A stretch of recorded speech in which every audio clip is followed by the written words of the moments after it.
This show is sponsored by BetterHelp Online Therapy. You are your greatest asset. It's time you started investing in that. Visit betterhelp.com/double toasted and take care of you. The Celestials. The Celestials, they have, they're the grand architects of the Marvel Cinematic Universe. And you're going to take them and introduce them in a movie with 10 heroes and just kind of mention that by passing? No. This is the genesis of the Marvel Universe. I'm serious about this shit. I can see that, yeah.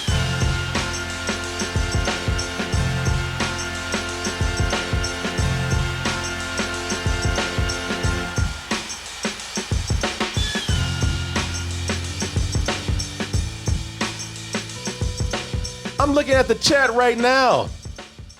Somebody right now in there, in all caps, Eternal sucked. Ooh. I just don't understand all this Eternal hate. We were instructed not to interfere in any human conflicts unless deviants are involved. And some people said, I wish you had never interfered with my life. This movie sucks. I hate it. I can't stand this. Worst Marvel movie ever. Ooh. That's serious. And some people are saying you don't know how dire this is. That's why I'm here. And I want y'all to hear me out now. Now, no matter what you hear me say, no matter how you think I'm going to sway, no matter how you think I'm going to attack or defend or whatever, just hear me out after a little while. But I do want to come in and say to all those people out there, now, people are entitled to their opinions. I'm a grown man, I understand that, and that's all they are. They're not facts. They're opinions. Not in your head. I should be in some of y'all's head, but, I respect. But some people sat up here, and this is where I think you're wrong. Some people are saying, well, when you get down to it, this wasn't even a Marvel movie. Too dry, no laughs, no fun.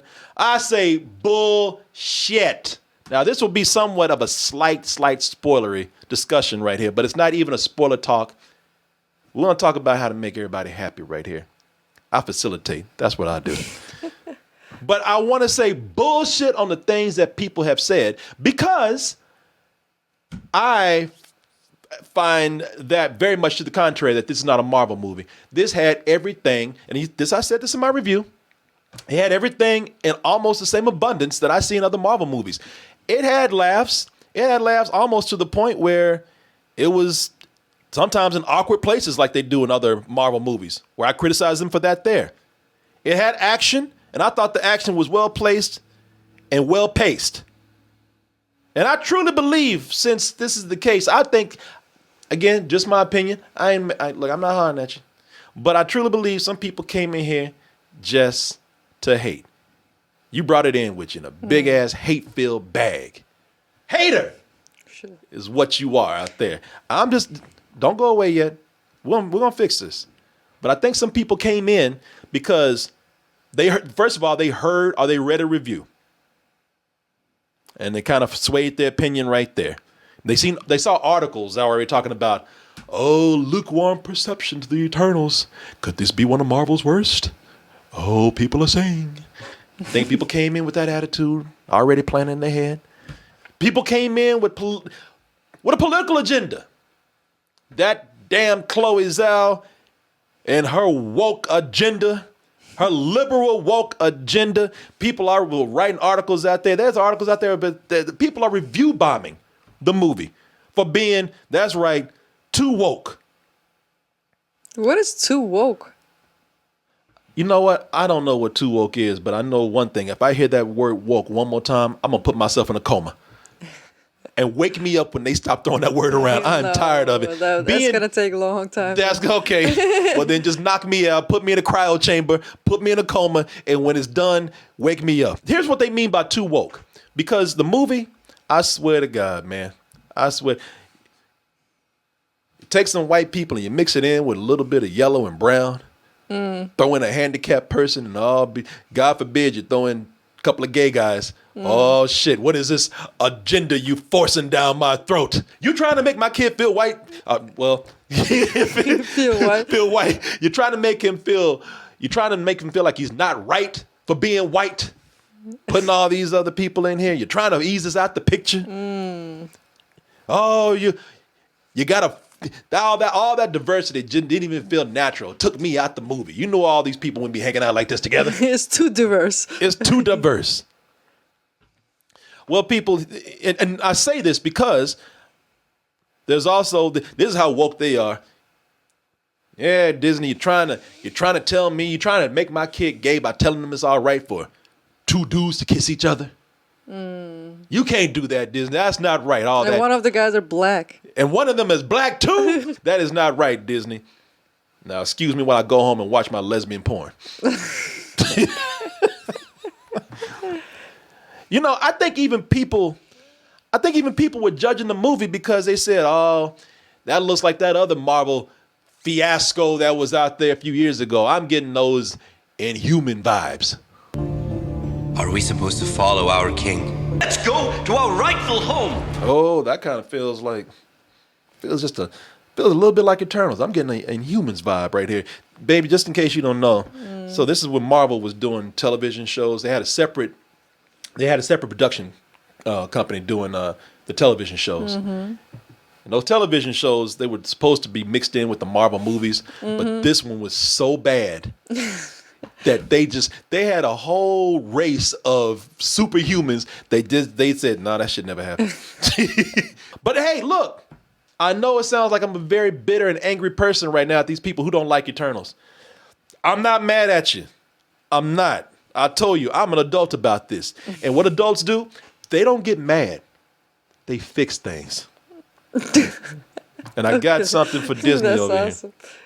I do. I don't get mad. I just come in and I say, how can we make this better? And try to make, not gonna make everybody happy, but let's try to make more people happy. Let's try to actually get it to a point where we can please as many people as we can. And old Corey right here, the facilitator, the fixer, has got some advice. How are you going to fix this? Yeah, I'm curious. Well, I'll tell you what, because listen, a lot of the complaints about this movie, even though I disagree with some of the harshest criticisms and some of the false accusations that are going on with this, I still think that some people are right. There's and a lot of it is being attributed to this being what they call a very dense movie, because there is so much to process with this film. There's a lot going on. When you say dense, okay, dense, it's a very crowded movie too. It's crowded with history, it's crowded with characters, it's crowded with a lot of things. A lot of heroes. All of the characters, the history, all the time periods that it keeps jumping back and forth to, all the different locations in the movie. You know, a lot of it doesn't get the development that it should. And so people are so busy trying to keep up with the heaviness of the movie that I think that's what's keeping them from appreciating all the good things in there. There are some really great character moments in this film, I think. When you have the actual team, when you actually have the Inhumans, when they are working together, when they're coming, the story behind this is that we have these pretty much gods that have been on Earth for 7,000 years. And no matter what happens, they have been instructed not to get involved unless they're fighting a certain thing called the deviants out there. The deviants are the villains. But other than that, they say don't get involved in these gods that are greater than them. They ask them why, and they say, well, you know what, just do what I can tell you. Because that's what gods do. Turns out that there's a twist that they were here for a reason that they were never told for, and their whole existence has been a lie. Uh-oh. Exactly. They got fooled, even their gods, huh? Yes, but these characters, when you get moments where they're caring for each other, they're meeting each other, they're joking around with each other. Those are some of the best moments in the movie. But I think it's hard to appreciate that because, again, so many people are sitting up here trying to just process the story as it is, and it gets buried. But there is a way to fix this problem, and I'm here to tell you what it is, because I know people are like, God damn it, okay, what is it? Yeah, what is it? One simple thing. Make it a show, not a movie. This probably should have been a show, and it's not even my idea. Somebody else told me this. Even I thought about it, and I didn't even see the movie. She lied. I was thinking, like, you have all these characters. It's not going to fit into a movie. You need a show for that. Wow. Then you and I, you know what? You and I need to work for Marvel then. Yes, Marvel, hire us, man. Hire us. We're your new heroes. We have great ideas. Now, it was not my idea, actually. Apparently, she had it, but I was talking to somebody when we were at our LA show. There's a guy named Louis, and Louis was saying this should have been a show. And I thought about it, and I said, you know what? He is 100, at least in my opinion, 100% right. You got the good old Disney Plus out there, and this should have been something made for Disney Plus. Now, maybe it would be one of the most expensive shows, but Disney's already been throwing a lot of money at these shows. I mean, we just got through watching WandaVision, Falcon and Winter Soldier, and of course, Loki. And Loki had an incredible production budget behind it. Why get a weapon? Nah. You know, I look at just the set design on this show. I look at all all the costumes and all the art direction here. And shout out Owen Wilson. And I think that, looking at this, it has such a unique look, and the cinematography was better than some of the movies that they actually do. That they could have done that with Eternals, and I think it being a show would have given them a lot more time to correct those things that people are looking at with this and saying they don't like. Let's start with one particular thing right here, because you're right. There's so many characters in this. So many characters. You have a team. This is a super team introduced for the first time. Introducing them all in one movie, all in a 2.5. I know it's 2.5 hours, but introducing 10 people all in one movie. That's almost like trying to make the Avengers the first movie before Iron Man and Captain America even had their movie to be introduced into. Avengers was not put together as a first film. They came together after a while. You already knew all these characters, and then they came together. What about these guys? Yeah, they came together. Now, I'm not expecting them to be able to do that with the Eternals, because people don't know the Eternals. There was not a whole lot of interest in the Eternals. Now you're going for a deep dive comic book fan for that. Pretty much, they are not mainstream, but that doesn't mean that you can't put them in a format to where they can't be introduced in a better way.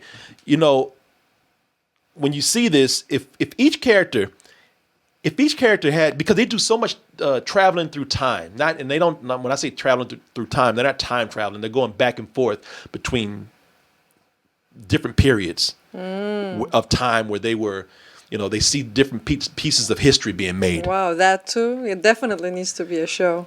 No, definitely, man. Now imagine, instead of having because the movie has a problem, I think, with jumping back and forth between different locations, different time periods.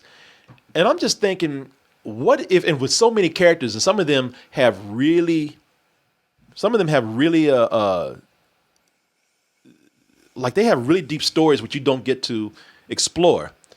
Like Sprite here, that's a character in the movie. She has this crush on the leader of the group. I forgot his name, leader of the group, and that is something that's done. That's a subplot that's hardly ever developed.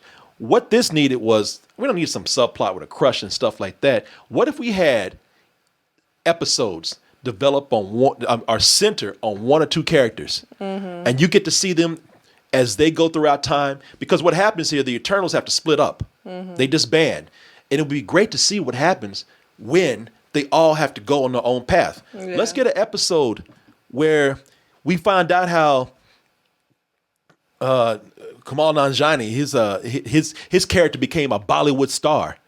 Let's see how Paperboy over here. Right? Let's see how he met his partner over time. How he discovered he was gay. Let's have an episode where Can you imagine having an episode where he's going, because this is something they don't answer in the movie. You got a black man that had to watch history where blacks were put in slavery, were treated as second-class citizens. What would it be like for him knowing that he was black and gay and having to watch not only black people be subjugated to being second-class citizens, but gays in hiding? That would be a whole season of show by itself. Well, we could do it in an episode or a half. You know, if we could actually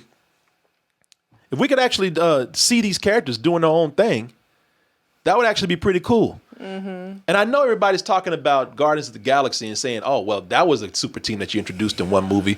But it was a smaller team, you know. It was a comedy. They were a smaller team. You had a talking raccoon. You had a tree. Yeah. And that tree hardly had any backstory. All he said was doesn't Groot. even talk that much, anyways. And the reason why I say this is because right now we've seen shows where you have super teams out there given a chance to be developed and brought together over time.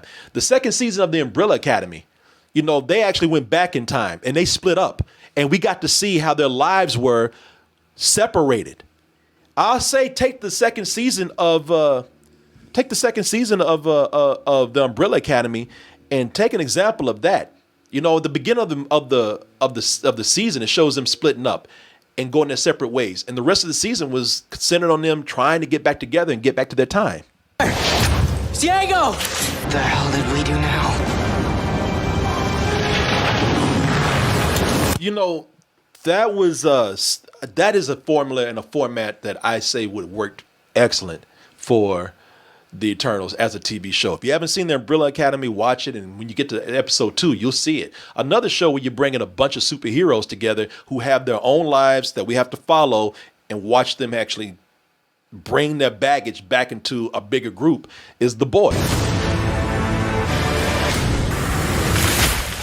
I can't stop. I can't stop. I can't stop. I can't stop. These characters are so I know. Oh, you've seen the show. Yeah. They have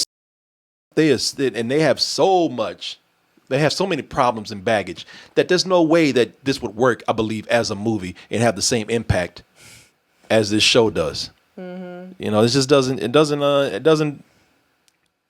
It would just be too fast, and I think that's the problem with Eternals, is that it's just moving too fast with 10 heroes and people.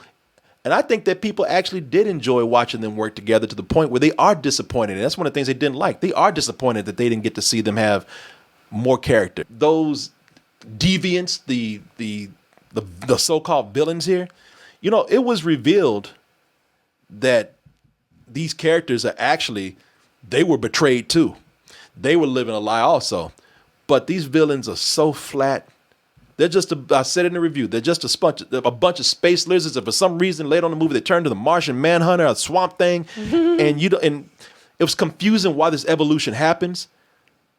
The tragic backstory of them goes so fast you don't have the emotion or you don't have the sympathy to give them that they deserve because the movie moves so quick even though it's 2.5 hours long. You know, this is something where these characters were, you know, if they had time to have more, just a backstory and more time to see them maybe in more humanoid form and them talking about how complex the story is, maybe it wouldn't feel as bad as it is in the movie because the movie has a villain problem. And Marvel get a lot of credit for not having a villain problem once or twice, but these goddamn, like I said, these dinosaur vines and shit that y'all got here, it just doesn't work that well. And I think, you know, a lot of people, they felt that and they thought, hey, Marvel, you're better than that, man. You know, there's so much story here as far as the gods go, the Celestials. You know, the Celestials, they have, they're the grand architects of the Marvel Cinematic Universe. And you're going to take them and introduce them in a movie with 10 heroes and just kind of mention that by passing? No. This is the genesis of the Marvel Universe. I'm serious about this shit. I can see that, yeah. This is the genesis. I know this is blasphemous for some people, but this is God created, you know, heaven and earth and Marvel, everything Marvel between it. And to put this in a 2.5 hour movie, villains and 10 heroes, with each of them having their own private lives and personal things brought into it, it was just too much, man. No. Yeah. Either they need a trilogy or a TV show. One of the best things about Marvel with them, besides the movie being great, was, man, you waited to the end of the movie to see what the cool stinger was. Now things are getting so dense that people don't even know what's going on with the stingers anymore. I had to, after the movie was done, we waited to see these stingers.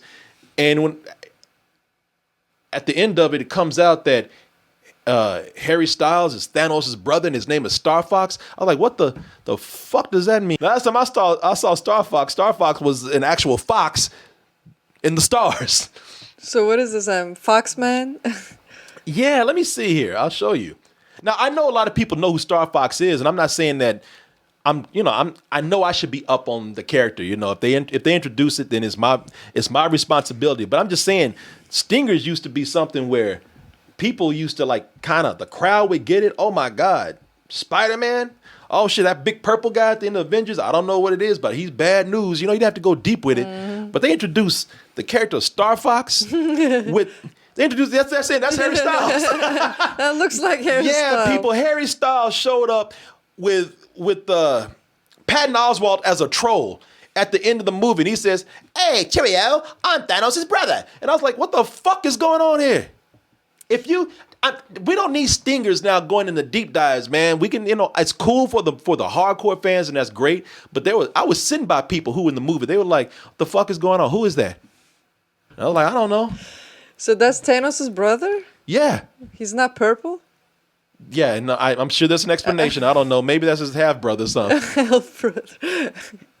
Maybe his mama was white and his daddy was purple. I don't know. Still, he would get some purple. Oh.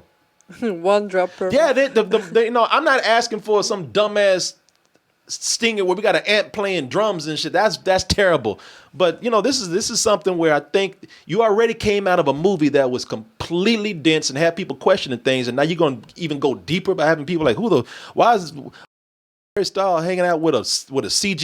I'm sorry, a dwarf. Sorry, excuse me. That's shame on me. So they couldn't introduce all those people, then they added one more. Somebody in chat said, "Man, more people know Howard the Duck than this than Star Fox." There's another stinger where they're going to introduce, and this I did know, but I only knew it recently, and I think I read about the casting and whatnot. They have in the movie, so you got a couple of guys from Game of Thrones who are in this together. And they got Jon Snow in here with his brother, and he's playing a character that's going to be soon called the Black Knight. They introduced that. And it's cool because somebody's, at the end of the movie, they say, "Hey, Blackie," or whatever, something like that. And the voice, everybody's like, who is that voice? Who's talking? Was that Samuel Jackson as Nick Fury? And some people are saying, and it's been revealed by the director, I don't know, she might be messing with people to throw everything off, but she said it was Mahershala Ali as Blade. He's going to be the new Blade. Wow. So that's kind of cool that they're teasing that in a way. But again, you didn't know that until 2 weeks after the movie was done, and there was an article that came out where the director said, "Yeah, that's Blade." Yeah, why you said that? It would be, what my point is, when you already have a dense movie, and you have a lot of people who are like, "All right, I'm a little confused about some things. Don't know what happened here. Don't care about this." It might be best, if this was a show, we wouldn't have to come in here and do teasers for deep dives like this. We could actually have organic feeling introduction of these characters. Stingers are cool, okay? I'm fine with them. But now if we're going to start getting this deep, let's try to bring these characters in a way that's not just a tease. Teases for something I think that a lot of mainstream people know and love, and they look forward to it, and maybe that's, maybe I'm off on that mark too. Maybe it depends on the movie that it's in. Maybe it depends on how digestible it is. But, with this right here. It's kind of crazy that they have Jon Snow and his brother from the show, Rob, in the same team. Rob Snow, yeah. Yeah. Oh, you talking about John? Oh, shit, not there. That's definitely not Jon Snow. That is the opposite of Snow right there. Yeah, Jon Snow, or whatever the actor's name, he's going to be this character, the Black Knight.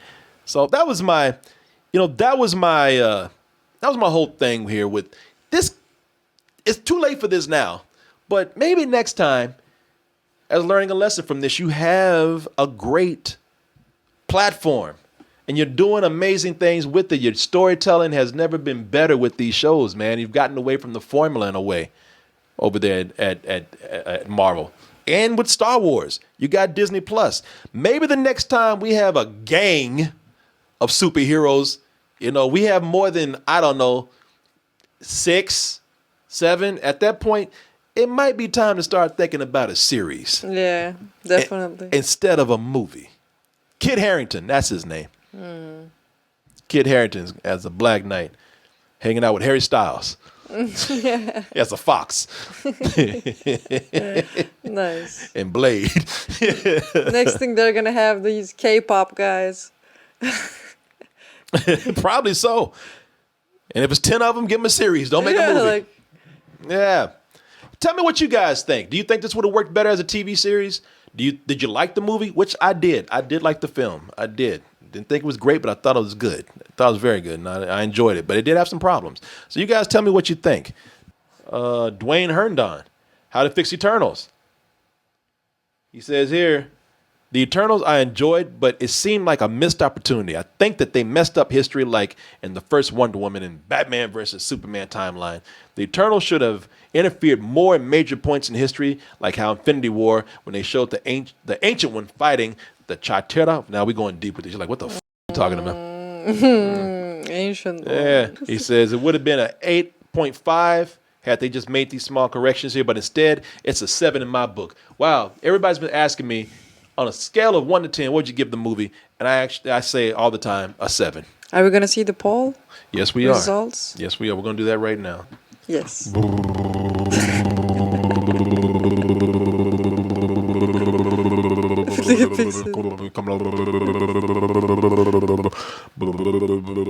right. 72% said as a TV series. Okay. 25% said that shouldn't exist at all. And 22% said it's fine as a movie. So Wow. a lot of people would have loved to have seen an Eternals television movie. I didn't even see it, and I can tell it, so Yes, shouldn't be that hard yes. to say. Because you're smart. That's why. You're what they call savvy. If you have more than 5 people as characters, I think you should do a TV show. Yeah. Otherwise, things would look bad. Yeah.